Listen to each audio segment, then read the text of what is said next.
sou paulistana, nasci na cidade de São Paulo, sou filha da dona Ana e do Valdir. Eu fui a primeira na minha família a ingressar numa universidade, né, em uma universidade pública. Eu me formei em Ciências Sociais na UFSCar, na Federal de São Carlos, lá, e me formei em 2007. E aí, após sair da universidade, eu ingressei no mercado de trabalho, né? Eu tinha essa vontade de executar e colocar em prática um pouco do que eu tinha aprendido na universidade, mas sempre senti essa vontade de voltar para a academia e voltei depois de 16 anos.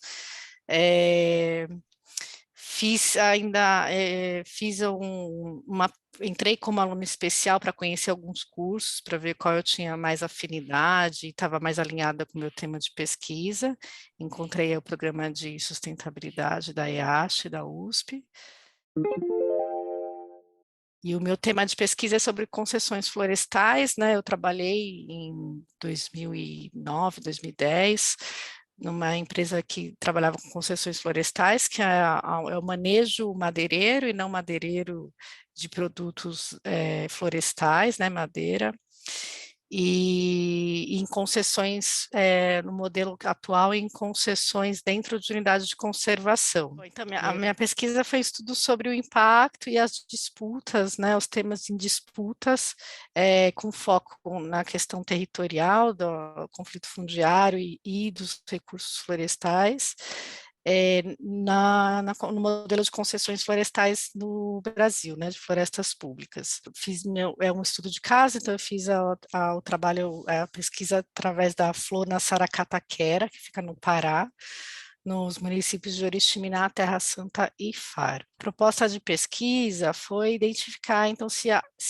havia essas disputas, né, tanto no macro nível, né, no nível de concepção da política de gestão de florestas públicas, como também no micronível local,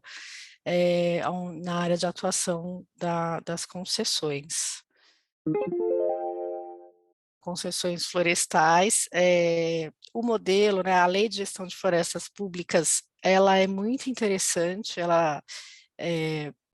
traz indicadores sociais e ambientais que são feitos a partir das melhores práticas, né, mas eu percebi que havia uma dificuldade da implementação desses indicadores sociais, que era o meu foco de atuação. E a ideia era entender um pouco mais essas dificuldades, né, e contribuir para o aprimoramento da implantação desses indicadores, dessas práticas no modelo de concessões florestais. Comparação entre o macro nível, né, no nível onde foi concebido e foi avaliado a política de gestão de florestas públicas, e no nível local, né, nas áreas de influência da concessão Saracataquera, a gente identificou que o tema de disputa, de conflito fundiário, ele foi o maior tema para ambos os cenários, né? Então, na tramitação da lei, uma grande parte das emendas apresentadas, emendas parlamentares apresentadas, tinha essa preocupação, né, sobre a questão dos poceiros e das pessoas que de alguma forma já utilizavam essas áreas, como também no micronível também tinha essa preocupação das pessoas, principalmente das comunidades que estavam em torno e que faziam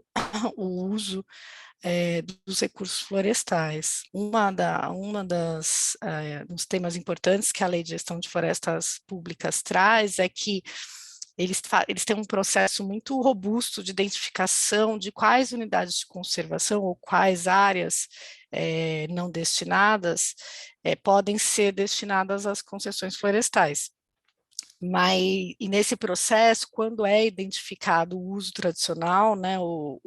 de alguma comunidade tradicional, essa área deve ser destinada à comunidade. O tema de conflito fundiário, ele permaneceu como importante nos dois níveis. Também a gente atribuiu porque foi observado uma relação uma relação e uma capilaridade muito forte de algumas organizações. Então, sindicatos, por exemplo, partidos políticos, eles têm uma relação muito forte entre o nível local, né, lá no município, nas comunidades, até o nível mais macro, aí no caso, em termos de tramitação de lei federal, né? Então, você tem um diálogo entre o sindicato, por exemplo, que atua nos municípios, com o movimento sindical que atua de alguma forma nesse nível macro. A mesma coisa no partido político, então tem relações partidárias que fazem desde da relação ali, trazem o problema municipal para ser dialogado no nível federal. E muitas comunidades tradicionais, elas não têm, né? Na Amazônia como um todo, a questão da posse, né, e da regularização territorial, ela é muito frágil. Quando você chega no nível de comunidade, é mais frágil ainda. Então, quando você avalia se aquela área, ela tem um uso, né, enfim, quando eles fazem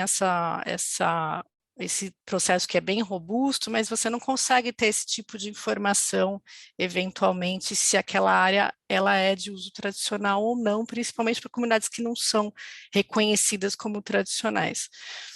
Então, acho que um dos ganhos um dos objetivos e ganhos sociais é ter uma atenção especial para essas populações que, de alguma forma, fazem uso desse recurso florestal, né, e que vivem nesses locais, mas que eventualmente não são reconhecidas, não têm, né, para quem olha de fora, elas não existem, como um dos nossos entrevistados mesmo falou. E na esfera pública, né, na parte da administração, que era um efeito que a gente nem tinha, na verdade, objetivado inicialmente, mas esse resultado, né, da facilidade de relacionamento macro e micro em algumas esferas e uma dificuldade na administração pública, eu acho que o estudo, de alguma forma, pode contribuir nesse sentido de criar ou pensar mecanismos que facilitem, né, essa questão da descentralização, mas, ao mesmo tempo, de manter essa, né, a organização, enfim, num nível mais federal, mas sem deixar de olhar para as peculiaridades de cada uma das regiões onde são implementados. A dificuldade é o ingresso após muito tempo, né, acho que a grande parte das pessoas que vão ingressar na pós-graduação, elas geralmente acabam, né, saindo da graduação, indo para a pós-graduação. Então, esse tempo fora, ele traz alguma dificuldade, né, para você reingressar, principalmente porque, enfim, você já está no mercado de trabalho, você já tem outras responsabilidades, e aí acho que, né, pensando em motivar as pessoas que também estão fora e querem entrar, eu acho que tem esse espaço, né, a possibilidade de entrar, por exemplo, como um aluno especial para conhecer o curso, para começar a desenhar um pouco a sua pesquisa com um foco mais acadêmico, né, e menos, enfim, menos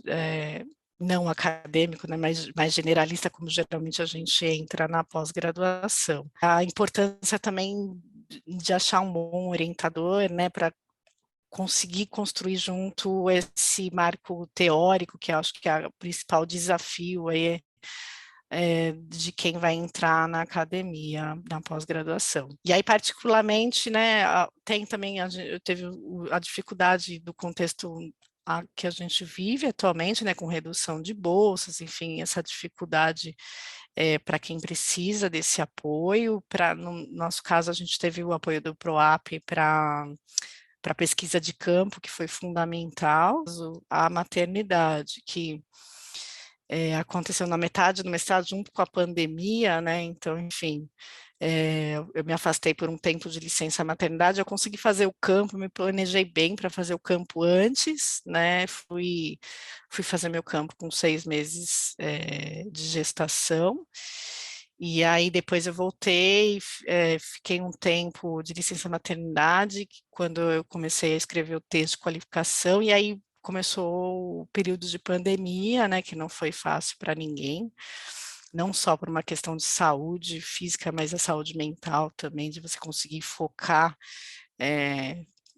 nos estudos com tudo que está acontecendo no mundo. Mas, enfim, acho que eu tive um grande apoio aí do meu orientador, da própria USP, né, com todo esse processo, enfim, e acho que consegui superá-los. Eu acho que geralmente a gente entra com um tema, eu acho que é importante já começar a pensar num tema, se for um tema que você já trabalhou na graduação, ou que de alguma forma, né, através de um trabalho profissional, enfim, um tema que você já tem, já conhece um pouco quem são os atores, né, já conhece um pouco do assunto, isso ajuda bastante, porque o mestrado especificamente são só 2 anos, então é muito rápido, é legal você já ter um pouco isso explorado antes de entrar. E essa aproximação, eu acho, com o curso, né, ou de pós-graduação que a pessoa que você escolher, ou a busca do orientador dentro do tema, porque de alguma forma isso quanto mais forte tiver isso, né, quanto mais você já tiver achado essas informações, quando entrar você aproveita melhor esses 2 anos para explorar a questão teórica, que é fundamental, né? Enfim, o orientador ajuda muito e o grupo, né? A troca também com os colegas, com os professores e todo o processo de desenvolvimento de pesquisa que é bem denso.